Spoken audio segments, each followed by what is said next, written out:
গতকাল ছিল আমাদের লেডি বসের জন্মদিন, প্রিয়াঙ্কা ঘোষের।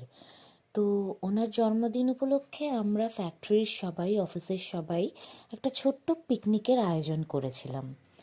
তো দেখো, এই যে আমাদের রান্না বান্না হয়েছিল সব, ডাল, আলু ভাজা, মাছ, মাংস, চাটনি এসব ছিল। এবং তারপরে ওনাকে একদম স্পেশালভাবে সাজিয়ে গুছিয়ে দেওয়া হয়েছিল, সুন্দর করে, যেমন ঠিক আম, বাঙালি রেস্টুরেন্টে যেমন করে সাজিয়ে দেওয়া হয় সেরমভাবে সাজিয়ে দেওয়া হয়েছিল।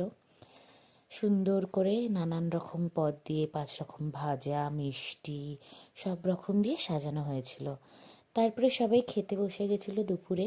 এক এক করে বলি কি ছিল: ভাত, সবজির ডাল, আলু ভাজা, বেগুনি, মাছের কালিয়া, চিকেন কষা, চাটনি, পাঁপড়, পান্তুয়া, দই এবং জোয়ান। ও, আর একটা জিনিস ভুলে গেছি, সেটা হচ্ছে পায়েস। তো এইভাবেই কাটেছিল কালকের দিনটা ভালোভাবে। তোমাদের কেমন লাগলো ভিডিওটা?